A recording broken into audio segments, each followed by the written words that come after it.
Have you ever wondered where the Vatican came from? What is the Vatican? Why do they call it the Vatican? If you talk to anti-Catholics, they will tell you the Vatican is just this organization that hunts down and kills anyone else who's not Catholic. The Vatican becomes an all-purpose word for an evil organization which hunted down people even in the early Christians. The Vatican hunted early Christians. The Vatican hunted down people in the Middle Ages. But here's the thing. The Vatican did not exist at those early times. The Vatican would only exist at a much later date. And so in this video, we're going to be showing how the Vatican came to be, where the lands of the Vatican came from, which would become the Papal State, and how the Vatican has and is what it is today.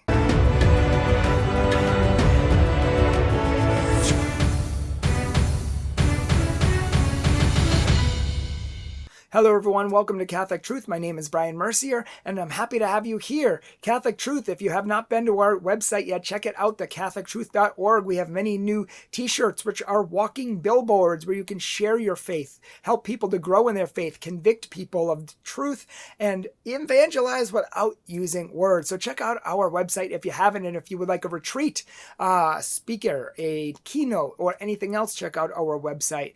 And finally, if you would like to check out our social media or follow us on social media or support us on PayPal or Patreon, you can see all of that down below.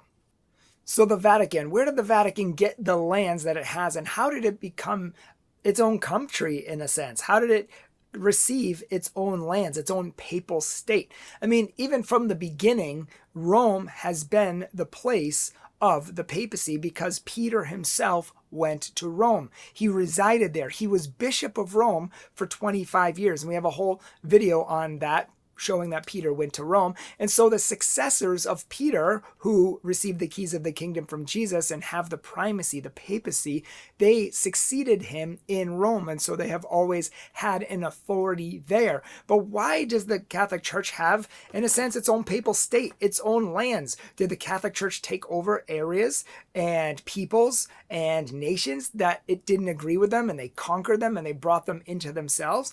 Well, no, not really. It's a simple fact that the Catholic Church, for most of its history, did not have armies, did not have defense, did not have anyone protecting her. And in fact, many popes were dragged off to jail because they would not comply with tyrants. And both Catholics and the Pope were attacked many times throughout history when the Pope would not grant certain rights for things, or would not grant dispensations, or change the laws of God for any person's whim. And so they were dragged into jail, and they were persecuted, and they were attacked, and many other things. And so they had to depend on kings of other countries to come save them. They had to depend on other people to come protect them from these tyrants. And one of these times was in the 700s when the Lombards, in fact, there were many barbarian tribes at the time, but the Lombards were known for attacking Rome and attacking the Pope and threatening Rome. And they would take the lands there and threaten all the people around them. It was in 751 that the Lombards, one of the barbarian tribes, came into Italy and took Ravenna. And there was a big dispute about this from Constantinople. The Pope made a treaty with the Lombards in 752, and the Lombard king wanted the Pope to acknowledge Ravenna under his control, which the Pope wasn't willing to do, considering how much havoc the Lombards wreaked on everyone around them. Once the Pope did not acknowledge this, well, this set off the king of the Lombards, and he went crazy, and he threatened the Pope, and he waged war on Rome, and he threatened to kill everyone in Rome, including the Pope and his papal household, and so on. What did the Pope do in retaliation? He prayed. Pope Stephen led a huge prayer procession where thousands of pilgrims came, and they had ashes on their heads, and they carried crosses in their hands, and they prayed to God. And it was during that prayer procession, where King Stephen had no way out of this, it seemed, that he sent some random guy in the middle of a crowd of thousands of people, and he gave him papers and said, "Hey, will you go to France and deliver this to King Pepin?" Now, keep in mind, there's no airplanes, there's no cars. This guy had to probably horseback to France from Italy. He had to cross the Alps, and he did. And he gave the letter to King Pepin, who decided to come help the Pope and protect him since he couldn't protect himself. And he came over and he defeated the Lombards pretty easily. And from there, a peace treaty ensued between the Lombards and the Franks, and the Franks gave a lot of lands to the Pope. But as soon as they went back to France, again, the king waged war against the Pope. He was like a bully. He would never fight against people stronger than him, but he was very willing to bully people lower than him. So he threatened Rome again, and on his way to Rome, he laid siege to all the places going to Rome. And it was a 55-day siege where he killed Catholics, he beat monks, he did really bad things, unspeakable things to nuns, and he burned churches and areas around him. I mean, he literally laid siege to all the places going toward Rome. So the Pope again had to call out to King Pepin and say, please come back and help me. They're threatening us again. We're so sorry to ask for help, but please finish the job that you started.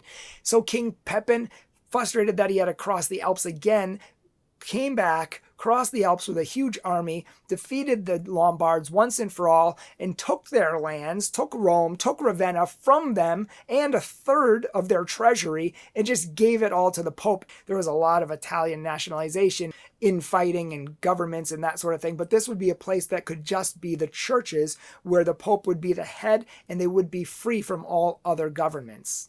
So this became known as the Papal States, and it was a whole lot of land which the popes had mostly up until the 1800s. This land is known as the donation of Pepin, not to be confused with the donation of Constantine, which is something completely different and fake and false. If you're looking for more information on the donation of Constantine and how anti-Catholics always misuse that and misunderstand that, you can check out our article on it on our website, thecatholictruth.org, and we will probably make a video on it in the future. But the bottom line is these lands stayed pretty much the same until 1848, and they were known as the Papal States. And it was at that time that, well, before that time, many revolutions had taken place, including the French Revolution, which inspired many other revolutions throughout Europe. Anarchy, rebellion, especially rebellion against God, especially rebellion against the church, traditional moral teaching, and so on. And the Pope refused to give in to the dictators that were trying to make a nationalized Italian government, and he refused to recognize them because of their liberal policies. And in fact, the Pope was kind of liberal at the time, but when he wouldn't recognize them and they wouldn't recognize other things, they threatened to kill him. And he saw how violent these revolutionaries were, and he refused to support it at all. And in fact, from then on, he condemned all liberal, and we're not talking liberal like conservative liberal today in the United States kind of liberal, and we have a whole video on that, conservative or liberal, if you want to understand it more.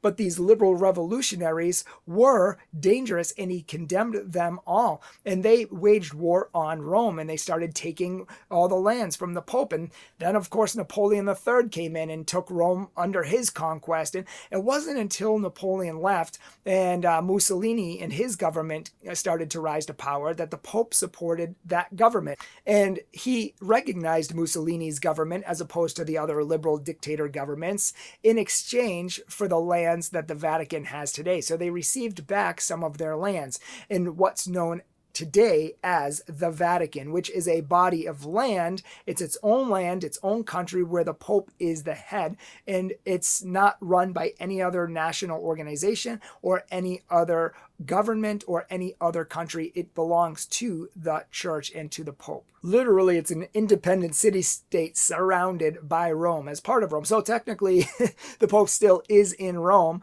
and technically he's still a successor of Peter, but in its own city-state. It's the smallest city-state in all of Europe, and I think within its walls, I think there's 1,000 people that live there. So it's a very small, probably the smallest city-state country on earth, and it's its own capital. So that's where it came from. It was the donation of Pepin. It was the donation of that generous king who got sick of the Lombards, so he stripped them of a lot of their lands and their wealth, and he gave it to the church in recompense for what they had to deal with from the Lombards, and so the Lombards would not bother them again.